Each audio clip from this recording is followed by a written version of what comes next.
여러분들은 혹시 그 결심한 것을 잘 지키시는 편이십니까? 아니면 좀 쉽게 포기를 하시는 편이십니까? 제가 예전에 의지반이라는 말을 들어봤거든요.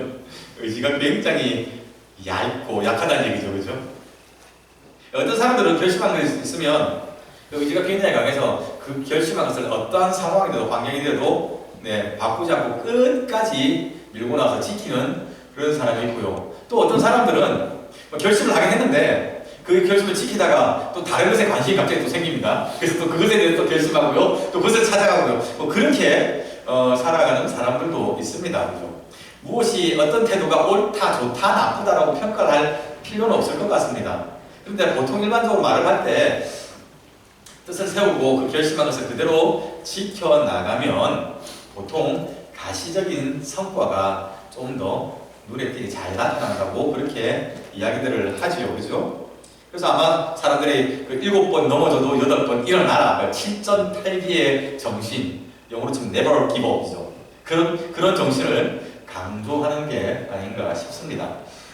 근데 성경을 읽다 보면, 우리가 성경을 읽다 보면 하나님만큼 그렇게 한번 결심한 것을 절대 포기하지 않고 끝까지 밀어붙이시는 분이 또 있을까 싶을 만큼 하나님이 택한 하나님의 자녀를 정말 끝까지 사랑하시는 것을 우리가 보게 됩니다. 사무엘상 15장 29절에서는요, 사무엘이 사울에게 하나님을 소개하면서 이렇게 말합니다. 이스라엘의 지존자는 거짓이나 변개함이 없으시니 이는 그가 인생이 아니시니라. 그는 결코 변개함이 없으시니라 라고 하나님의 성품을 소개합니다. 그런데 사실 성경을 읽다 보면 하나님이 잘 바꾸십니다. 하나님 뜻을 자꾸 뒤집으십니다. 그래서 우리가 하나님은 왜 자꾸 이렇게 뜻을 바꾸시지라고 이렇게 불만을 터뜨릴 수는 없습니다. 왜냐하면 우리가 지금 출애굽기 살펴보시는 것처럼 하나님의 공의의 법으로 하면 이스라엘 백성들이 범죄하면 진멸해야 됩니다. 그냥 썰어버려야 됩니다. 그런데 하나님이 참으십니다. 눈 한번 질끈 감으시고요. 그냥 계란치시고요. 물론 또 징계 심하게 하실 때도 있지만 그럼에도 불구하고 오래 참으십니다. 그들이 돌아오기를 여전히 기다려주고 계십니다. 지난번에 우리 지금 살펴보고 있는 것처럼 범죄한 이스라엘 백성들로 인해서요, 하나님과 그들 사이가 일종의 어떤 기간요? 냉각기가 있었죠. 그럼에도 불구하고 하나님은 여전히 그들을 사랑하셨고요. 그래서 그들을 약속의 땅으로 인도할 사자를 보내주시겠다고 약속하셨어요. 그리고 모세를 통하여 하나님께서 계속 말씀해 주셨어요. 기억나시죠? 하나님이 뒷문 열어놓으셨다는 그 표현 기억하시죠? 하나님이 끊임없이 이스라엘 백성들을 기다리시고 인내하시고 용서하고 품어주셨습니다. 진 밖에서 하나님이 모세를 만나셨거든요. 범죄한 그들과 같이 갈 수 없으니까. 그런데 모세가 또 애원합니다. 하나님, 우리가 하나님의 은총 받았다는 증거가 뭡니까? 하나님 우리 사랑하신다면서요. 그럼 함께 해주셔야죠. 또 모세의 애원을 또 하나님이 듣습니다. 그죠? 내가 절대 너희랑 같이 안 있어. 이따가 보면 너희를 범죄하면 내가 다 죽일 것 같아. 그랬는데 알았다 하고 또 돌아오시게 됩니다. 그래서 모세가 시내산을 다시 오르지요. 하나님 모세에게 10계명의 그 계명을 새긴 판을 2개를 다시 새겨서 주셨습니다. 모세가 시내산에서 40일 금식하며 또다시 그 돌판을 받아 내려왔습니다. 그리고 이스라엘 백성들은 모세가 내려오니 하나님이 그들 가운데 거하실 장소, 모욕, 성막을 짓기 시작하였습니다. 그 과정이 출애굽기 35장부터 오늘 우리가 읽었던 40장 앞부분까지 39장까지 그 과정들이 기록이 되었습니다. 그런데 시내산에서 하나님의 언약의 법궤를 두 돌판을 받아 내려온 모세가 이스라엘 백성들에게 선포한 하나님의 말씀은 성막을 잘 지어라가 아니었습니다. 그렇죠? 35장 1절부터 3절 말씀을 보면요, 안식일에 관하여 모세가 먼저 이야기합니다. 우리 한번 볼까요? 같이 한번 읽어볼까요? 35장 1절부터 3절 말씀입니다. 같이 읽어봅시다. 모세가 이스라엘 자손의 온 회족을 모으고 그들에게 이르되 여호와께서 너희에게 명령하사 행하게 하신 말씀이 이러하니라. 엿새 동안은 일하고 일곱째 날은 너희를 위한 거룩한 날이니 여호와께 엄숙한 안식일이라. 누구든지 이 날에 일하는 자는 죽일지니 안식일에는 너희 모든 처소에서 불도 피우지 말지니라. 아멘. 자, 안식일에 대해서 무엇이라고 설명을 합니까? 2절에 보면요, 일곱째 날은 너희를 위한 거룩한 날이라고 하고요, 여호와께 엄숙한 날이라고 그 안식일을 소개합니다. 사실 이 2절 번역이 제가 밑에 써놨지만 조금 그 원문하고 비교를 해보면 번역이 조금 이상하게 됐습니다. 어색하게 됐습니다. 약간 헷갈리게 되어 있습니다. 아마 이해하기 쉽게 뜻을 좀 의역을 했는데 그 의역이 오히려 좀 원래 의도와 좀 더 벗어나게 만들고 말았습니다. 너희를 위한 거룩한 날이라고 했는데 That day is a holy day to you입니다. 너희에게 거룩한 날이 원문의 의미입니다. 창세기 2장 3절을 보면요, 하나님께서 그 일곱째 날을 복되게 하사 거룩하게 하셨다라고 말합니다. 그 일곱째 날이 거룩해졌습니다. 그 일곱째 날을 하나님 복을 주셨는데 복을 주신 그 결과가 그 일곱째 날이 거룩해진 겁니다. 31장 15절에도 하나님과 모세가 그 시내산에서 이야기할 그때도 이 안식일에 대한 말씀을 하시면서요, 일곱째 날은 큰 안식일이니 여호와께 거룩한 것이라고 말합니다. 그 날 자체가 거룩한 날이라고 말씀을 하셨습니다. 그래서 이 2절이 이스라엘 백성을 위하여 거룩한이 아니라 이스라엘 백성에게도 거룩한 날이 되는 겁니다. 그래서 해석을 굳이 좀 번역을 하자면 일곱째 날은 너희에게 거룩한 날이니 여호와께 completely, 온전하게 지킬지니라 정도로 이해를 하시면 원문의 의미를 여러분이 훨씬 더 이해하기 쉬울 것 같습니다. 자, 이스라엘 백성들은 말씀드린 것처럼 지금 하나님이 그들 가운데 임재하실 장소인 성막을 지으려고 하고 있는 상황입니다. 그죠? 그런데 하나님은 모세를 통해 뜬금없이 제일 먼저 안식일에 대해서 말씀을 하셨습니다. 왜요? 집 잘 지어라. 내가 있을 집 좀 널찍하게 또 화려하게 잘 만들면 좋겠어. 이 말씀 안 하셨다는 거예요. 그보다 먼저 말씀하신 것은 안식일을 잘 지켜라 말씀하셨습니다. 왜 그랬을까요? 한 번도 생각 안 하고 있었습니까? 안식일의 의미를 우리가 기억해야 됩니다. 하나님 그날 거룩하게 하셨다고 말씀드렸죠? 왜 거룩하게 하셨습니까? 안식일을? 왜요? 왜 안식일이 거룩한 날이 되었습니까? 다시 31장 17절로 가서 보면요, 이는 나와 이스라엘 자손 사이에, 이는 그 안식일입니다. 이 안식일은 나와 이스라엘 자손 사이에 영원한 표징이 될 것이며, 나 여호와가 엿새 동안의 천지를 창조하고 일곱째 날에 일을 마치고 쉬었음이라고 말합니다. 안식일이 거룩한 이유가요, 뭐요? 하나님이 엿새 동안에 이 세상을 창조하고 일곱째 날에 쉬셨기 때문에 안식일이 거룩하답니다. 자, 그럼 또 다른 질문요. 하나님이 쉬신 게 왜 거룩해집니까? 무슨 의미가 있는 겁니까? 왜 하나님이 쉬신 게 의미가 있습니까?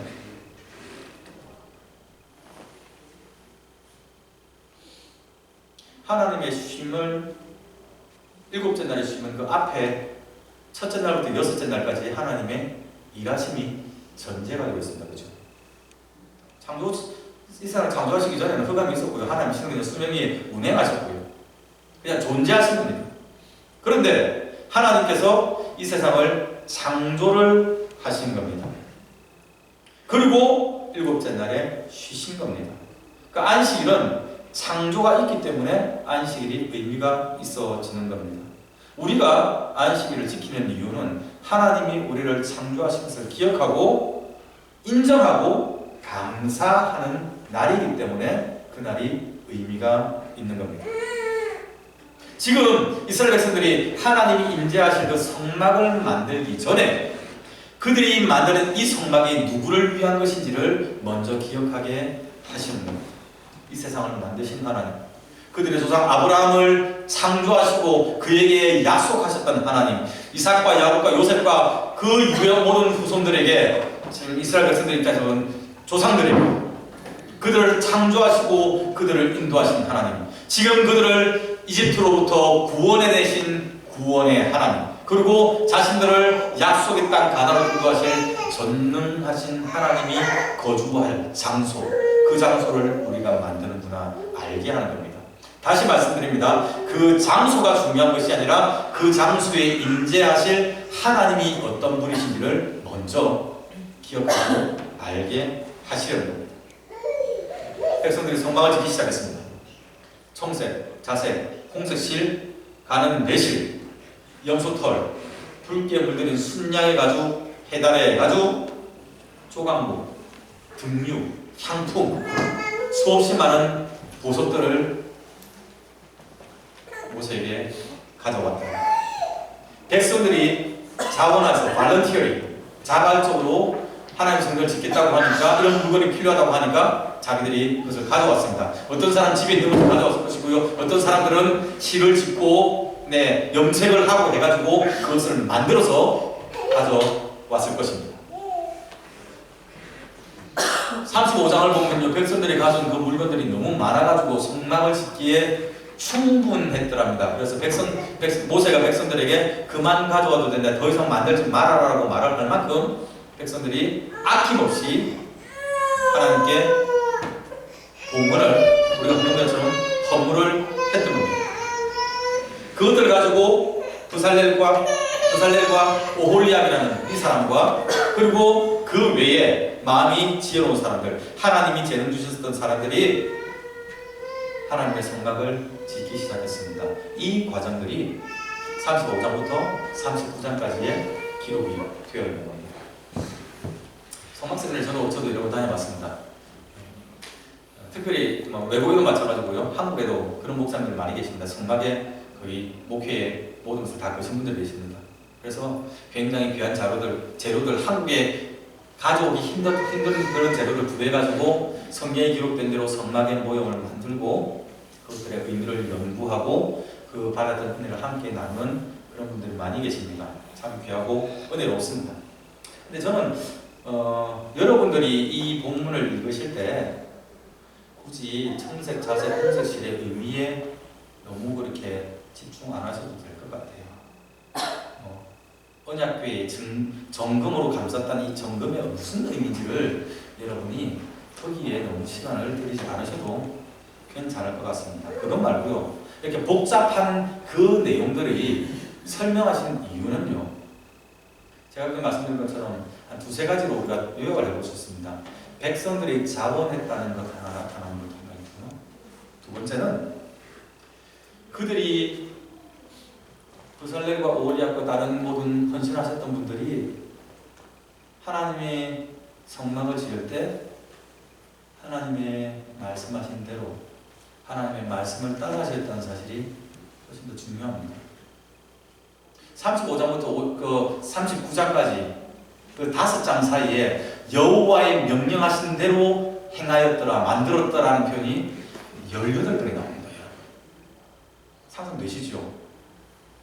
성막 하나 만들면서, 울타리 펜스 하나 만들면서, 덮개 하나 만들면서 이것이 모세에게 말씀하신 하나님의 말씀과 맞는지 안 맞는지 계속해서 점검했다는 얘기입니다. 모든 과정을 그렇게 꼼꼼하게, 이것이 내부기에 좋은 것 말고 하나님의 말씀대로 맞는지를 점검하며 만들어진 것이 하나님의 성막이었습니다.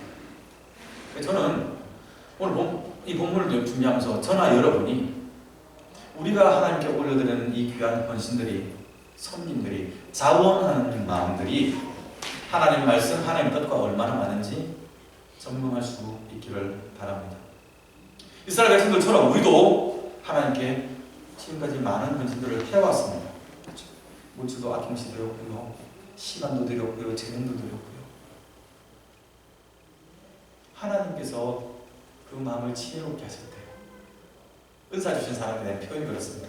하나님 우리 마음을 지혜롭게 하셔서 우리가 하나님의 마음을 알게 하시고 하나님 뜻 알게 하시고 제주 주신 것을 가지고 우리가 올려드려 왔었습니다. 얼마나 견지 모르겠습니다. 근데 이 귀한 헌신이 하나님의 말씀과 맞는지 하나님의 방법과 맞는지는 점검하고 또 점검해야 합니다. 왜냐하면 우리가 하나님께 헌신할 때 때로는 우리 자신이 하나님의 말씀보다 하나님의 방법보다 자꾸 앞서 나가고 싶은 충동을 받기 때문에 그렇습니다. 우리 육신이 성령보다 앞서 튀어나갈 때가 생각보다 자주 있습니다. 성전 안에서 행하는 일 가운데 이스라엘 백성이 성막을 짓는 이 헌신된 일을 하면서도 점검했던 것처럼 우리가 하나님께 헌신하는 과정 가운데서 점검을 해야 됩니다. 또 다른 점검사항은 우리 가운데 거룩함이 지속되고 있느냐는 것입니다. 40장을 보면 오늘 우리가 읽었던 그 부분을 포함해서요, 완성된 성막과 그 안에 사용될 모든 기구들에 모세가 관유를 취하여 기름입니다. 기름을 취하여서 그것을 다 발랐더랍니다. 성막 위와 펜스와 그 앞에 있는 번제단과 모든 것들을 다 기름으로 발랐습니다. 또한 앞으로 하나님께 예배하는 제사장으로 섬길 아론과 그 아들들을 물로 씻겨서 목욕을 시키고요. 그 다음에 거룩한 옷을 입히고 그들 역시도 기름을 부어드립니다. 기름 붓는 게 거룩함을 보장해 주지는 않습니다. 기름을 부었다고 갑자기 속된 사람이 거룩해질 것은 아닙니다.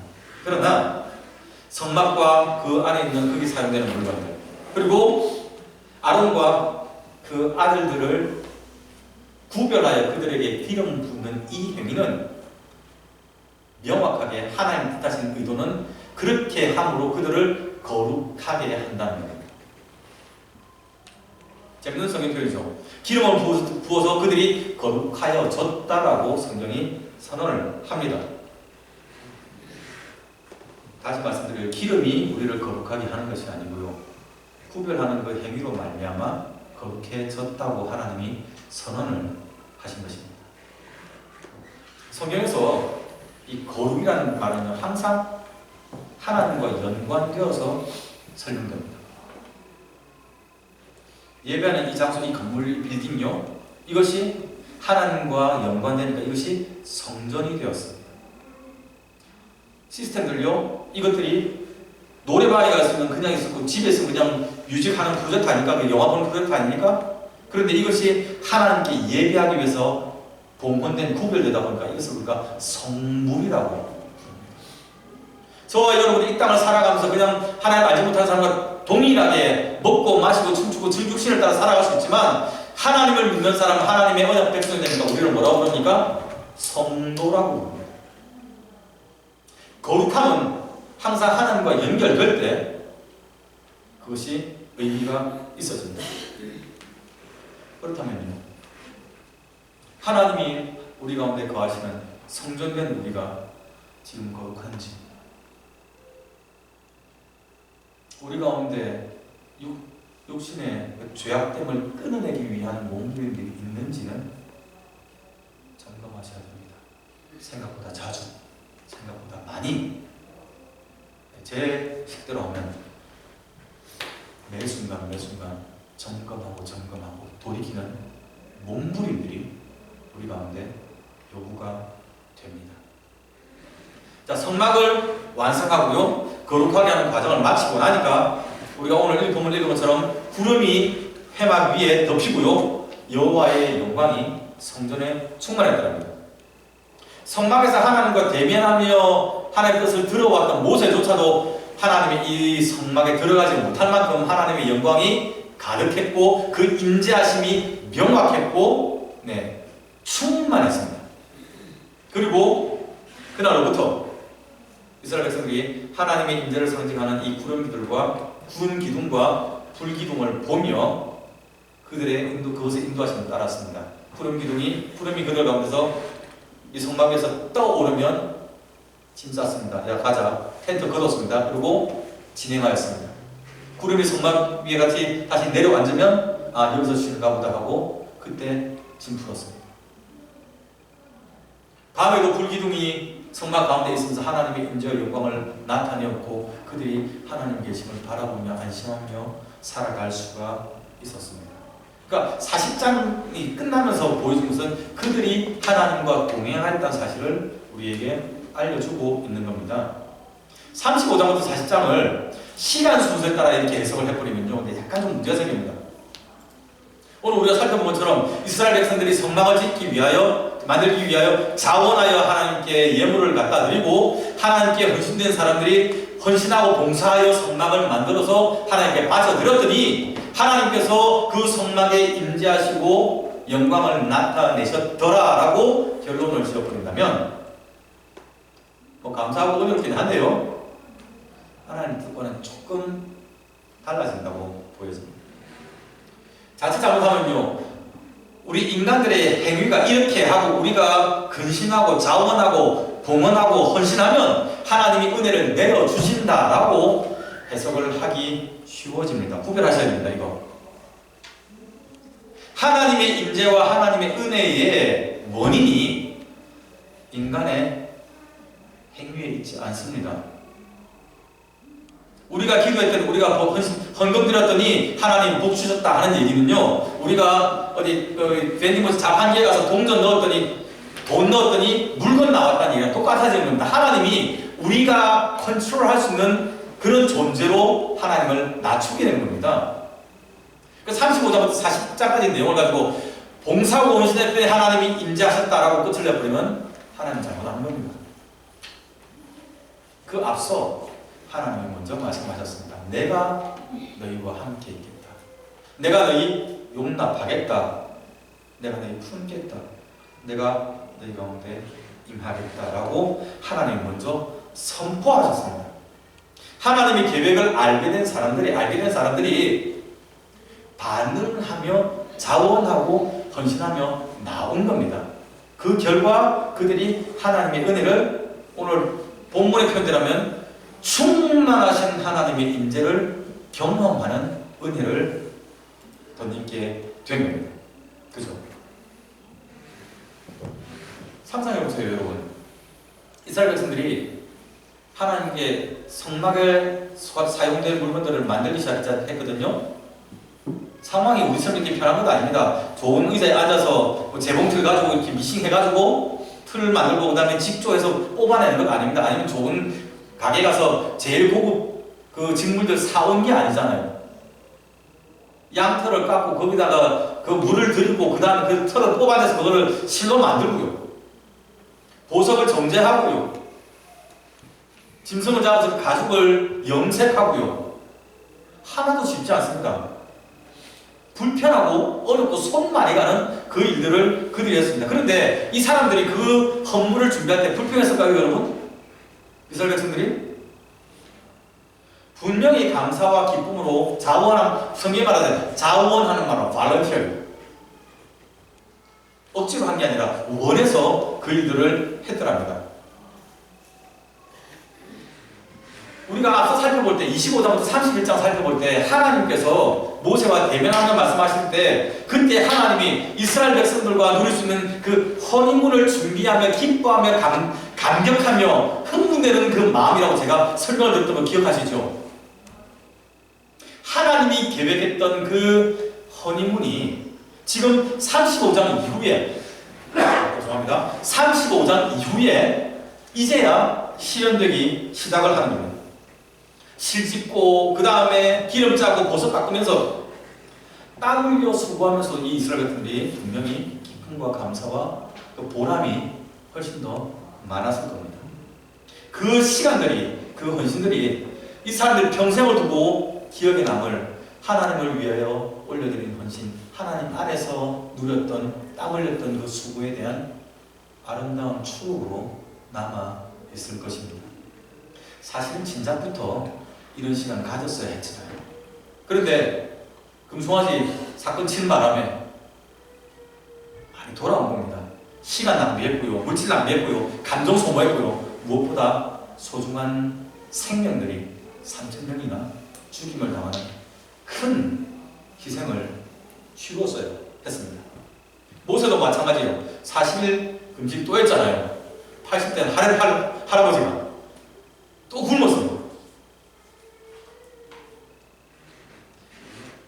저와 여러분이 하나님 앞에 살아갈 때요, 제한된 시간을 살아야 한다는 것을 기억하시기 바랍니다. 우리 다 알아요.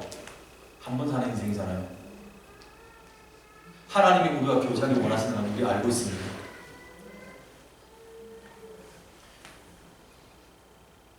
이스라엘 백성들처럼 우리가 금송아지 만들고 하나님의 뜻에 어긋난 삶을 살아갈 수도 있습니다. 마음이 불안할까요? 찝찝할까요? 찝찝할 수도 있지만 행복할 수도 있습니다. 이스라엘 백성들 보세요. 그때 금송아지 만들고 춤추고 뛰놀고 즐거웠잖아요. 여러분이 하나님의 뜻과 상관없이 여러분의 육신의 소욕을 따라서 살아가면서 세상의 기쁨 누릴 때 즐거울 겁니다. 나이트클럽에 가서 노래방 가서 술 먹고 춤추고 놀아가면서 아니면 음란한 생활을 살아가면 그것이 우리 가운데 기쁨이 될 수도 있습니다. 세상 사람들이 원하는 방식으로 살아가면서 그것이 우리의 육신의 즐거움을 채우고 우리의 허영심을 드러내며 뽐내는 것으로 나타나는 것이 우리 가운데 재미있게 느껴질 수도 있습니다. 그러나 그 순간 우리는 하나님과 연관이 있습니까?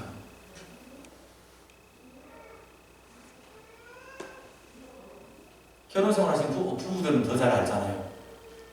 부부 생활하면서 배우자와 나누는 사랑이 쌓아가는 추억들이 그 사람이기 때문에 누릴 수 있는 행복들이 있잖아요.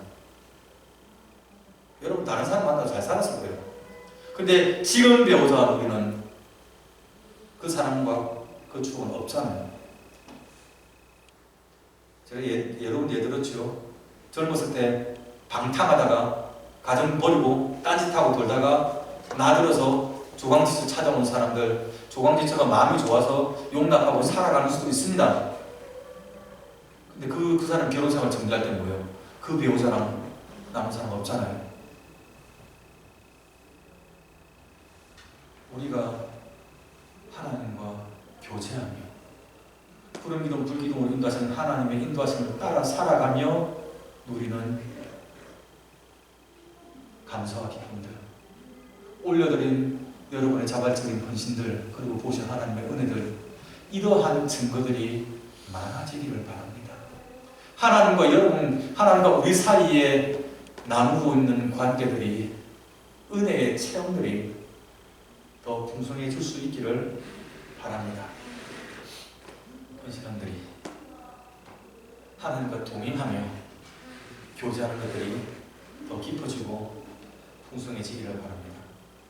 출애굽 사건의 절정은요, 이스라엘 백성들이 이집트에서 탈출한 것이 아니고요, 그들이 약속의 땅 가나안으로 걸어가는 과정 가운데 하나님과 동행하며 신실하신 하나님을 체험하는 것, 그것이 출애굽의 핵심이 됩니다.